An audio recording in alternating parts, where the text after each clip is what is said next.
Very warm welcome to all of you. देखिए weathering and denudation का ये अगला टॉपिक है। पिछला लेक्चर हम देखे थे कि फिजिकल जो वेदरिंग होता है, ठीक है, वो कैसे हेल्प करता है वेदरिंग में, ठीक है।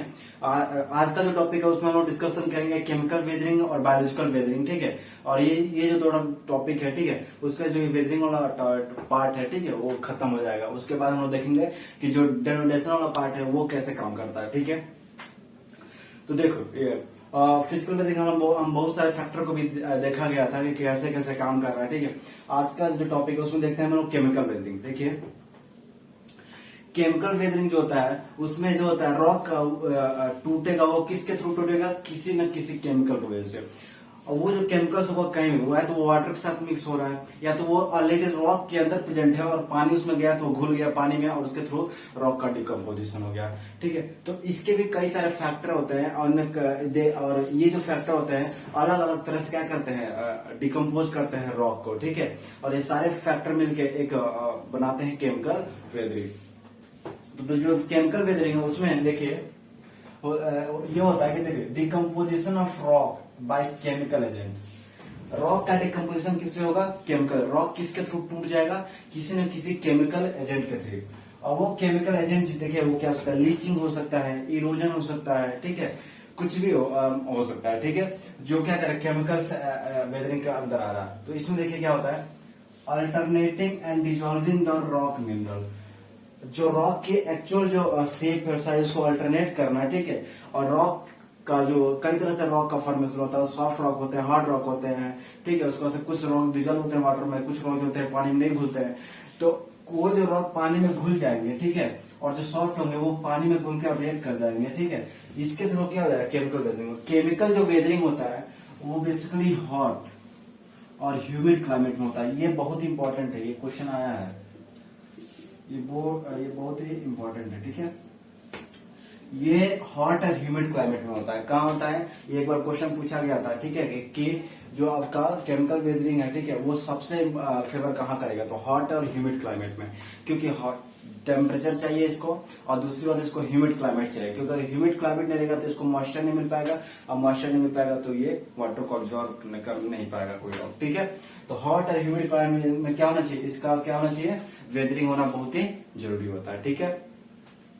अब देखिए कौन ये इसके भी कई सारे फैक्टर होते हैं, ठीक है, जो इन्वॉल्व होते हैं वेदरिंग में, ठीक है। तो पहला होता है वो आपका होता है ऑक्सीडेशन। क्या होता है, ऑक्सीडेशन, ठीक है। दूसरा जो होता है आपका होता है हाइड्रेशन। क्या होता है, हाइड्रेशन। तीसरा जो होता है आपका होता है कार्बोनेशन, और चौथा जो होता है आपका होता है सॉल्यूशन। इन चारों टॉपिक बारे में डिटेल में हम लोग को स्टडी करना है, ठीक है, कि ये कैसे कैसे ये चारों के चारों जो होते हैं, ये जो फैक्टर है वो केमिकल वेदरिंग में हेल्प कर रहे हैं और किसी न किसी पहाड़ को कैसे तोड़ के रख दे रहे हैं, ठीक है। तो पहला जो टॉपिक है वो है आपका ऑक्सीडेशन। देखिए ऑक्सीडेशन का मतलब ही होता है, केमिस्ट्री में पढ़ते हैं एडिशन ऑफ ऑक्सीजन। क्या होता है, addition of oxygen, removal of hydrogen या लॉस ऑफ इलेक्ट्रॉन, किसी सब्सटेंस में उसका ऑक्सीडेशन हो रहा है, ठीक है। वो केमिस्ट्री की पार्ट हो गई। लेकिन यहाँ पे ऐसा ही कुछ हो रहा है। यहाँ पे क्या हो रहा है, ऑक्सीजन जो हवा में है और जो पानी में है, कहाँ पे, जो ऑक्सीजन हवा में है वो पानी में है, वो क्या कर रहा है, रिएक्ट कर रहा है रॉक के मिनरल्स के साथ। किसी के साथ, जो रॉक के मिनरल्स है उनके साथ रिएक्ट करेगा, कोई ना कोई कंपाउंड बना रहा है, ठीक है। और वो जो कंपाउंड बन जाएगा तो रॉक से वो कंपाउंड रिएक्ट करके ऑक्सीजन, तो वो रॉक क्या हो जाएगा, वीक हो जाएगा। और जब वीक होता है रॉक क्या हो जाएगा, टूट जाएगा। यही प्रोसेस होता है ऑक्सीडेशन में। तो ऑक्सीडेशन में ऑक्सीजन एयर और वाटर में से जो में रहता है वो रॉक के मिनरल के साथ क्या होता है, रिएक्ट कर जाता है, ठीक है। और जब रिएक्ट कर जाएगा, ठीक है, तो रिएक्शन में क्या हो जाएगा, कोई ना कोई कंपाउंड हो जाएगा। अगर फॉर एग्जाम्पल हम ले तो देखिए सबसे अगर आयरन का बेस्ट एग्जाम्पल देखिए, रॉक के अंदर मान लीजिए आयरन है, ठीक है। तो जो आयरन है वो और ऑक्सीजन से रिएक्ट करेगा तो वो बनाएगा आयरन ऑक्साइड। क्या बनाएगा, आयरन ऑक्साइड, Fe2O3, ठीक है। ये जो आयरन है ऑक्सीजन रहेगा क्या बनेगा, Fe2O3 बनेगा। और जो Fe2O3 होता है वो इजिली टूट जाता है, ठीक है, एज कंपेयर टू आयरन। तो आयरन को तोड़ना क्या होगा, बहुत डिफिकल्टी है, लेकिन Fe2O3 को तोड़ना क्या आसान, पाउडर फॉर्म हो जाएगा, तो इसको तोड़ सकते हैं। तो ये जो फिनोमेना होता है ये ऑक्सीडेशन प्रोसेस में होता है, ठीक है। अब देखिए केवल यही नहीं, और सारे भी कंपाउंड होते हैं जो अलग अलग तरह से कंपाउंड आते हैं, ठीक है। इसमें क्या होता है कि ये वेदरिंग, केमिकल वेदरिंग एक ऐसी प्रोसेस है, ये क्या करती है कि कलर को भी चेंज कर देती है। जैसे ये रॉक के अपीयरेंस में, मान लीजिए पहले रॉक किसी और कलर था, ब्राउनिश कलर था, ब्लैकिश था, थोड़ा व्हाइटिश था, तो वो जो रॉक होगा वो उसके कलर को चेंज कर देगा। और वो चेंज जो होगा, वो कलर जो होगा वो किसके प्रेजेंट, कितना अमाउंट ऑफ सब्सटेंस उसके अंदर कौन कौन सा मिनरल उसके अंदर प्रेजेंट है, कौन कौन से केमिकल उसके अंदर, उसके बेसिस का कलर क्या होगा, चेंज हो जाएगा। जैसे अगर मान लीजिए कोई किसी पहाड़ में आयरन ऑक्साइड की क्वांटिटी बहुत ज्यादा हो गई है, ठीक है, आयरन क्वांटिटी ज्यादा है और ऑक्सीजन की आयरन की क्वांटिटी बढ़ा दिया, टूट गया, तो जो उससे कलर बनेगा, ठीक है, वो ब्राउनिश कलर हो जाएगा। क्या हो जाएगा, ब्राउनिश कलर हो जाएगा। कौन सा कलर हो जाएगा, ब्राउनिश कलर। और उससे जो सॉइल का फॉर्मेशन हो जाएगा वो हो जाएगा रेडिश ब्राउन। कौन सा कलर हो जाएगा, रेडिश ब्राउन, ठीक है। इंडिया में जब हम लोग सॉइल पढ़ते हैं तो सॉइल में हम लोग देखते हैं कि जो रेडिश ब्राउन कलर होता है वो किसका होता है, जो रेडिश ब्राउन कलर होता है वो किस सॉइल का होता है, ठीक है, वो जो होता है आपका, ठीक है, वो आपका होता है रेड सॉइल का, ठीक है। जब सॉइल वाला चैप्टर पढ़ाएंगे तो हम इसके बारे में डिटेल में देख बताएंगे, ठीक है। तो ये रेडिश ब्राउन कलर ये समझ में आएगा किसकी वजह से हो रहा है, इसमें आयरन ऑक्साइड की क्वांटिटी क्या होती है, बहुत ही ज्यादा हो जाती है, ठीक है। दूसरा जो टॉपिक है वो आपका हाइड्रेशन। हाइड्रेशन जो वो कैसे हेल्प कर रहा है, ठीक है, रॉक को तोड़ने में। तो ध्यान सुनिए, रॉक के अंदर जो वाटर होता है, सॉरी रॉक के अंदर नहीं, जो वाटर रॉक के अंदर आता है किसी न किसी थ्रू, ठीक है, वो ह्यूमिडिटी के कारण आया या रिवर के थ्रू आया, किसी के थ्रू आया। तो जो वाटर आ रहा है रॉक के अंदर, वो रॉक के मिनरल्स के साथ क्या कर जाएगा, रिएक्ट कर जाएगा। और रिएक्ट करने के बाद क्या होगा, वो किसी ने कोई कंपाउंड बनाएगा, वो कंपाउंड बन जाएगा तो पानी में बह जाएगा और रॉक क्या हो जाएगा, टूट जाएंगे। फॉर एग्जाम्पल अगर हम देखें तो देखिए जो फेल्डस्पार होता है, ठीक है, या एल्यूमिनियम सिलिकेट होता है। एल्यूमिनियम जो होता है वो सिलिकेट से रिएक्ट करके, एल्यूमिना जो होता है वो सिलिकेट से एल्यूमिनियम सिलिकेट रिएक्ट कर देता है वाटर से, ठीक है, पानी को ऑब्जॉर्व कर लेता है और केवल क्या करता है, सैंडी सॉइल छोड़ देता है। तो इसे बड़ा का बड़ा जो पहाड़ होता है वो भी क्या होता है, टूट। देखिए अगला जो टॉपिक है वो है कार्बोनेशन। कार्बोनेशन जो होगा वो कैसे का केमिकल वेदरिंग में हेल्प करता है, ठीक है, उसको हम लोग देखते हैं, ठीक है।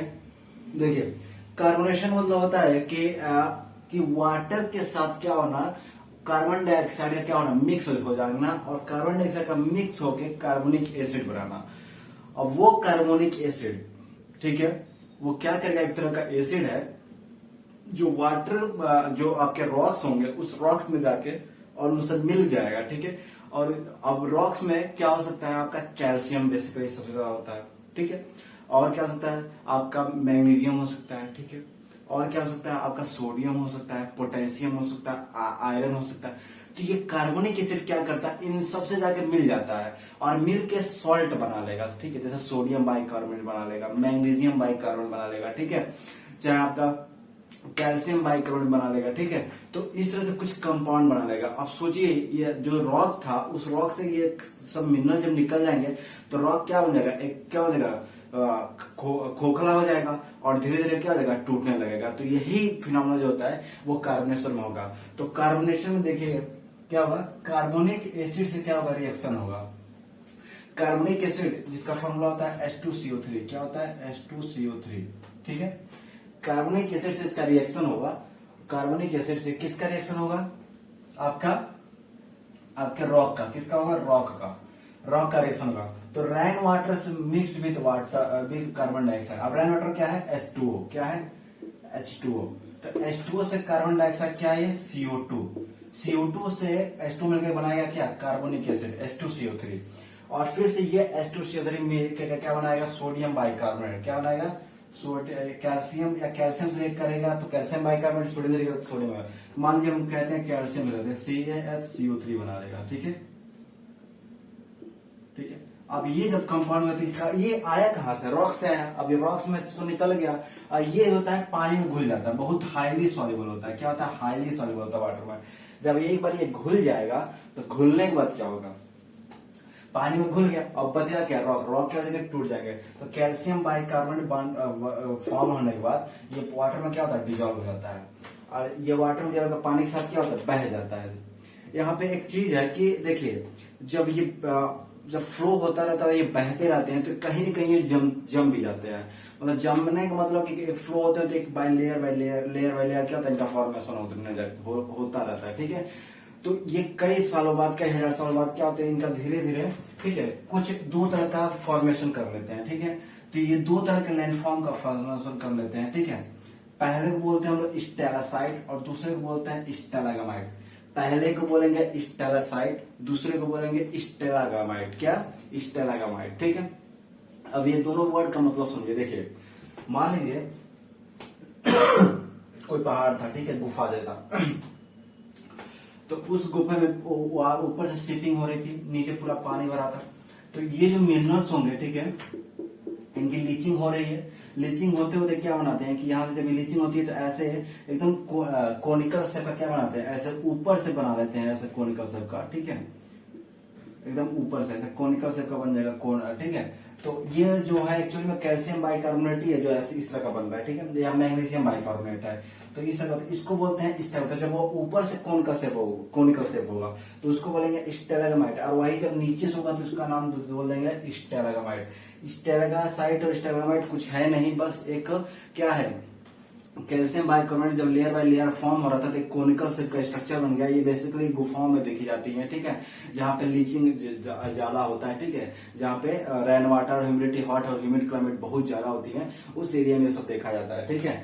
तो जो स्टेलागासाइट जो होगा वो नीचे वाला, ऊपर वाला पोर्शन होगा जो इन्वर्टेड कोन शेप का था, और स्टेलागामाइट जो होगा वो आपका जो एकदम इरेक्ट वाला पोर्शन जो था कोन शेप का, उसको बोलेंगे। तो इसको बोलेंगे स्टेलागामाइट, इसको बोलेंगे स्टेलासाइट, ठीक है। तो कार्बनिक एसिड का अगर हम रिएक्शन देखें अगर कि कैसे ये हेल्प कर रहा है फॉर्मेशन में, ठीक है, ध्यान सुनिए। देखिए, जब सबसे पहले कौन आया, H2CO3। कौन आ गया? H2CO3। सबसे पहले कौन आया? H2CO3।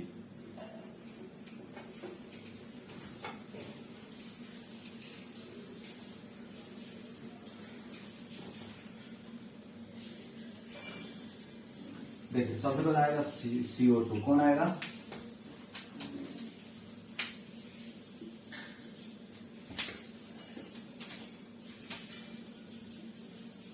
CO2। कौन आएगा?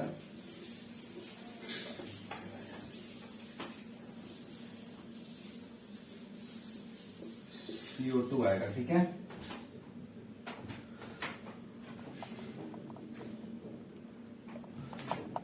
तो देखिए, सबसे पहले कौन आएगा आपका? CO2, ठीक है। CO2 आया, और ये किससे रिएक्ट किया? H2O से। तो CO2 आपका किससे रिएक्ट करेगा? H2O से। अब बना लेगा H2CO3। यही है आपका कार्बोनिक एसिड। ये जो कार्बोनिक एसिड है फिर से रिएक्ट करेगा H2CO3 कैल्शियम से,